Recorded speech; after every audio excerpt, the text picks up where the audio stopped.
Motley Fool, fool.com. And I created a pseudonym, Simple Investor, one word. And I announced, more as a challenge to myself, that I could come up with 101 reasons why you should own this company. He speaks in very Midwestern, folksy ways with a lot of metaphor, a lot of humor, and delivers a very impactful message. I think people are drawn to him because he's very wealthy, and they stay following him because they see the same home he bought when he was 28 on Farnham, the same office since the 60s, drives his own car, and is just without much ego. He will say to you that he lives no better than the average college student, that he sleeps on a mattress that's worth about $800, he watches sports on a big screen TV, and he has terrible nutritional habits. His daughter, who spoke a couple weeks ago, she answered questions for 2.5 hours. She says she's never seen her father drink water, never seen him touch a vegetable, and he drinks 5 to 6 servings of cherry Coke every day. So I wouldn't follow his nutritional habits, or that should be one thing you don't want to follow him as a teacher.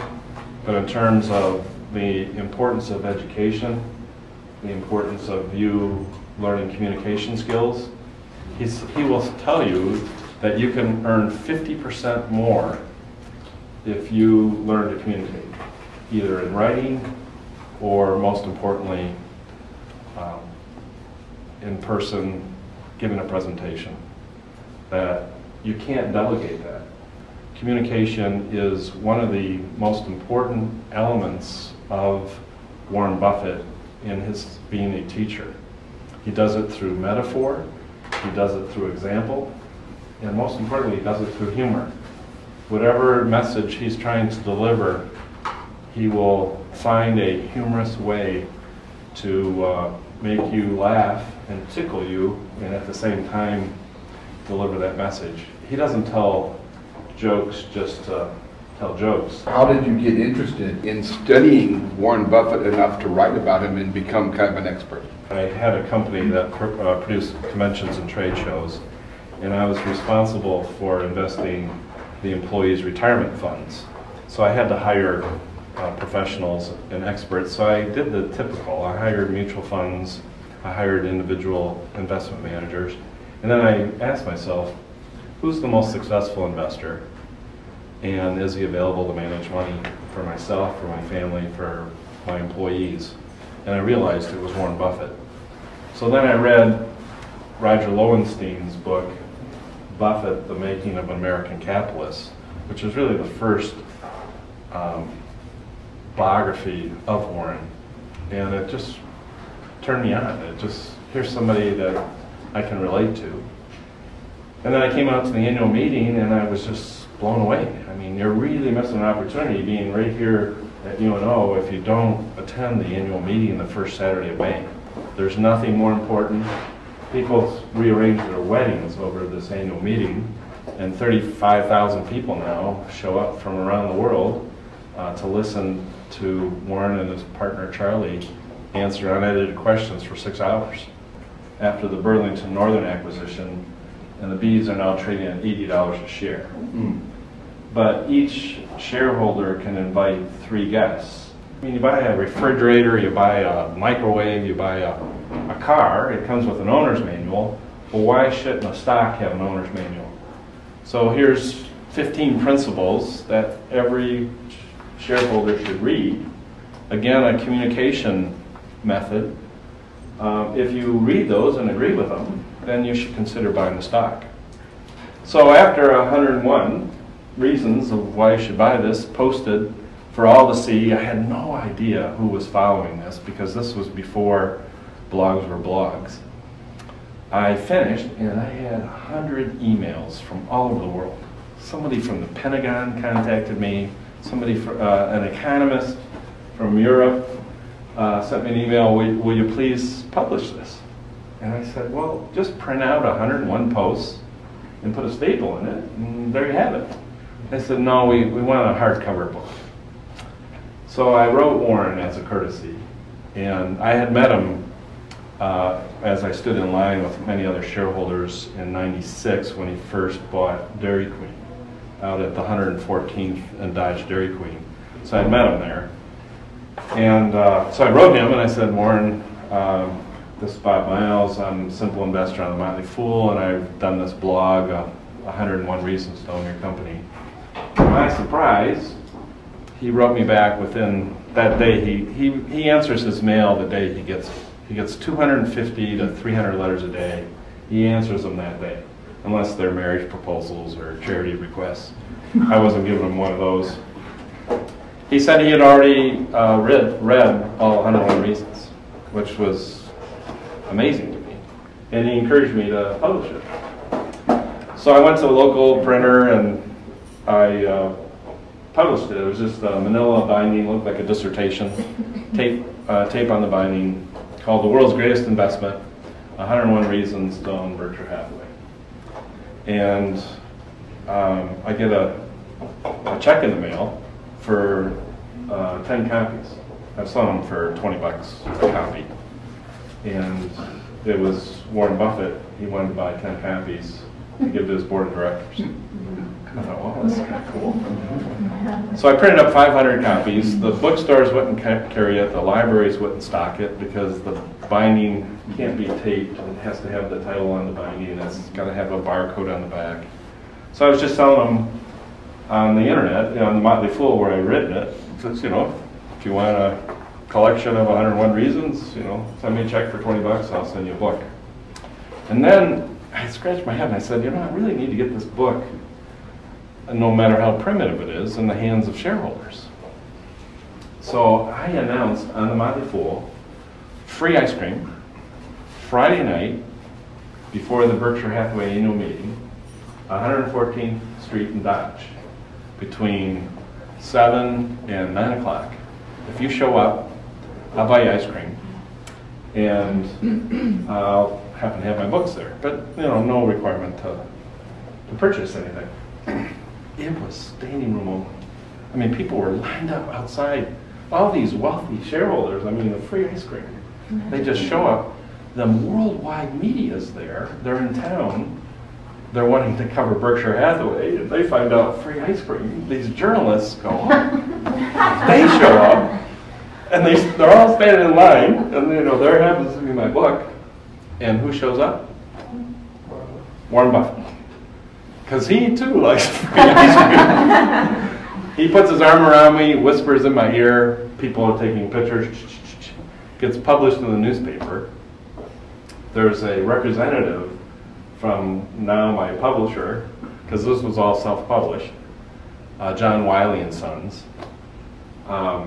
There's a rep there. The rep calls New York and says, you got to sign this guy, Bob Miles.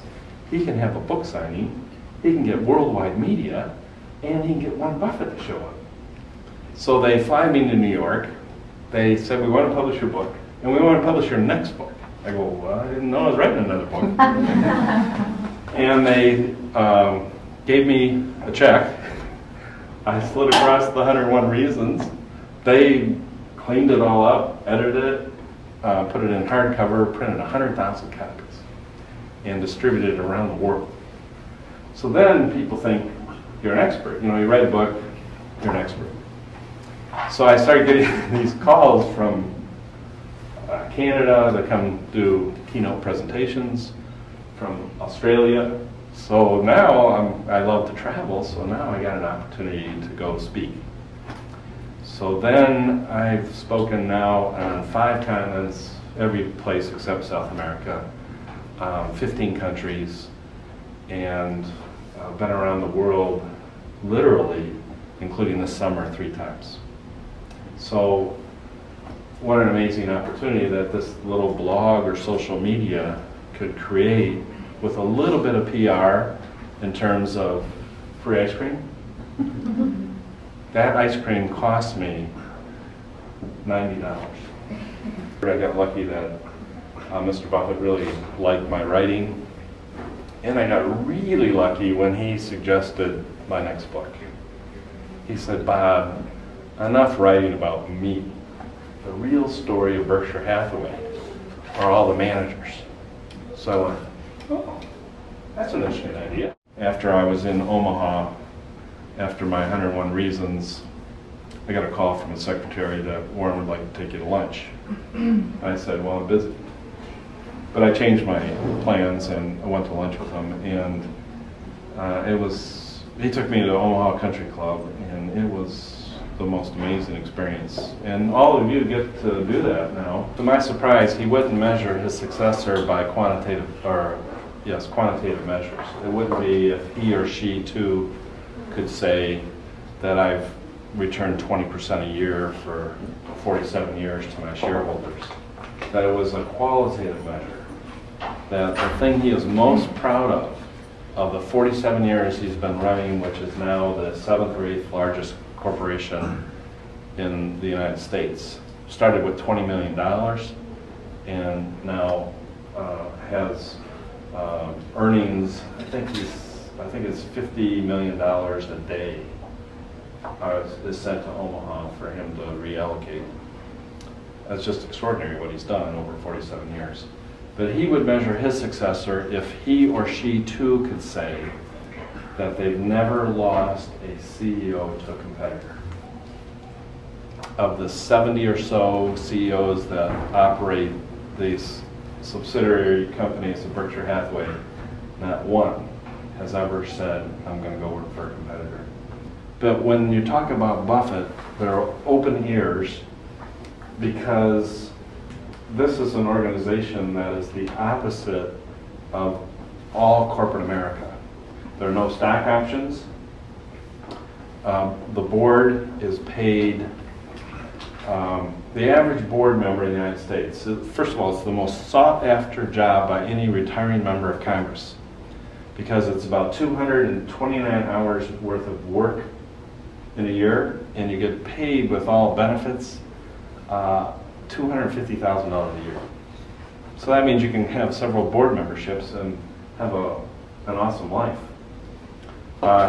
Warren pays his board $2,700. So he doesn't want to attract board members that are there For money. for money. Again, he's looking for passion. They're interested. Berkshire Hathaway is the most decentralized company you will ever study and understand. There's only 24 people at headquarters. He's got 270,000 employees. 24 at headquarters. No divisions, no vice presidents, no budgets, no reporting requirement. Warren has, if you'll notice, has stopped doing print interviews, because print can be altered and changed, and a lot of journalists are going to already decide in their mind what story they want to write and extract a quote from him and tailor it in such a way that is not necessarily the message that he would want to convey. So he got burned.